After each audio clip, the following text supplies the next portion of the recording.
Hi, so today I thought I would talk a little bit about my design process. I am looking at this gorgeous linen floral that I got from Marcy Tilton about a year ago. I don't think there's any left. It's got this incredible, I think it's kind of like the iridescence on mourning doves, that blue they get, really grayed out, warm blue, and this exuberant floral all over it. It has all type of peonies, and it has, this looks like a Venus's fishing rod. You see little violas or heartsease right here. They have a number of these flowers. It's really nicely done in a gorgeous print. So originally when I ordered this linen, I was thinking of making this Marcy Tilton design as a dress, which I've made a couple times before, 8876. It opens down the front, has this nice high collar. You can have the cap sleeves, no sleeves, or little elbow length sleeves. But then when I saw the scale of this print, it gave me pause, because you see it has a lot of nice seaming in here, which is fantastic for giving a dramatic shape to the dress and giving you a nice fit on it. But I have here the center back piece, and you can see that it kind of starts to really break up the print, and you're going to be chopping it up. And I thought, I just love this so much, and if I had my druthers, I'd like to be able to show it off a little bit more. So I'm going to be making it up in this Vogue 9112. I've made this dress a couple times before. I'm going to show them to you in a second here. It's a popover dress with pockets and this great stand-up collar.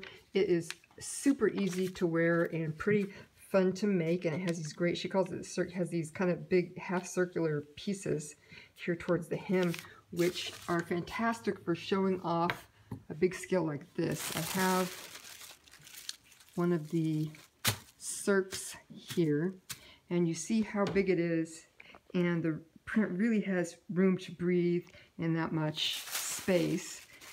And here I have one of the back pieces as well. It's a very kind of trapeze shape.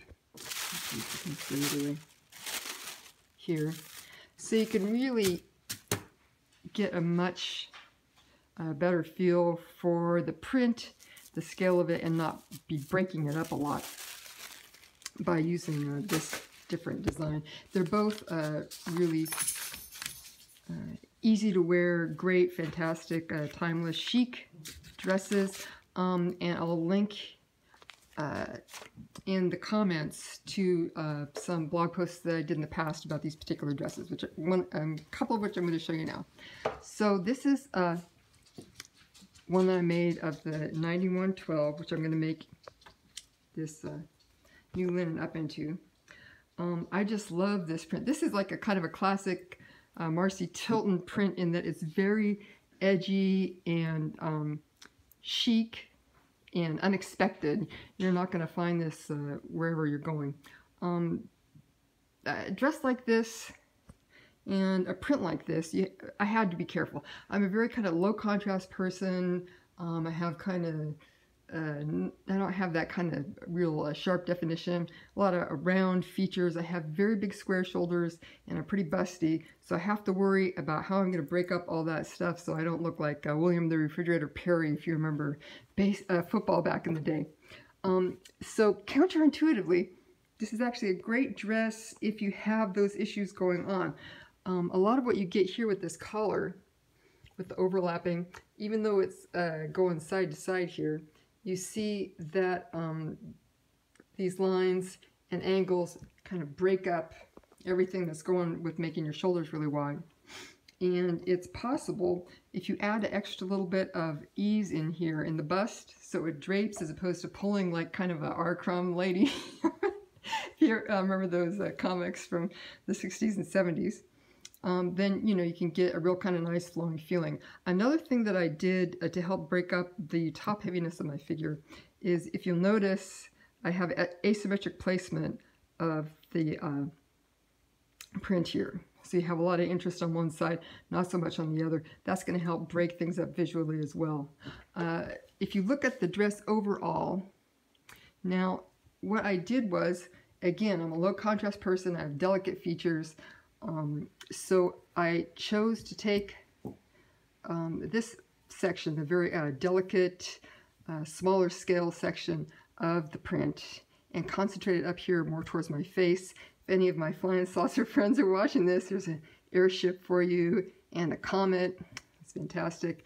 And then there's also this great kind of primal charcoal and orange flamey stuff happening in the print. And so I chose to concentrate that more towards the bottom and hem of the dress where I could enjoy it without being overpowered by it. So, and here's another one that I made. Let me get it for you. Hopefully no one gets seasick watching all this, my camera work here. So this is actually the most gorgeous digital linen print. I can't get over it. I've had it for a number of years now. It's this print here that she used. It's the same fabric that she used for the cover of that one, but I made it up in a different one. It's just, the colors are incredible. You've got these mauves and a deeper kind of mulberry and what she called ashes of roses. And I'm going to go in and see if I can show you this. But you kind of see these spots like here. And it's almost, it's the color of this blued out gray that's like the color of the bloom on blueberries. It's just incredible. And I love the way that the design is this great kind of exuberant abstract floral that falls apart as you get close to it. It's just wonderful.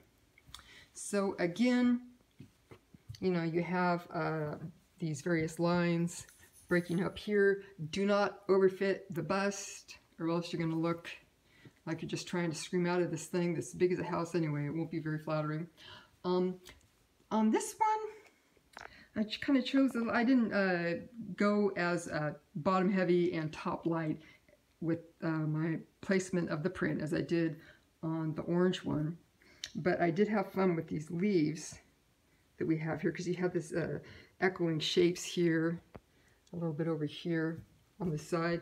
And then what I wanted to do was really show off these sweeping curves of the cirques. There's kind of like a bit of a panier feel or a robe de style. So I concentrated the darker parts here on the cirque and then left it lighter up here so you get a better feeling for those shapes. The other thing I did with this version of this dress is let's see, you can see it now. Oh geez. There you go. Again, I'll link to my blog post on this. It's very detailed for you. But you can see that what I did was I made two big cirques on either side, so you get kind of a shark bite thing, instead of making it asymmetric as is the original design. Either way, it's really fun. I liked with the two ones, you kind of end up having this nice panel center back at the hem, and it's real super easy to wear. One thing that's fun about these dresses too is I like to wear a petticoat underneath. Oftentimes I'll use a Tina Givens Briere slip, and if you have a straight line going across, a little ruffle, and then it really shows off the asymmetrical hem on these. So again, I'll be putting links in the comments to my blog posts on these dresses that I made, and I hope that you enjoy this little insight into design. Thank you for listening. Bye-bye.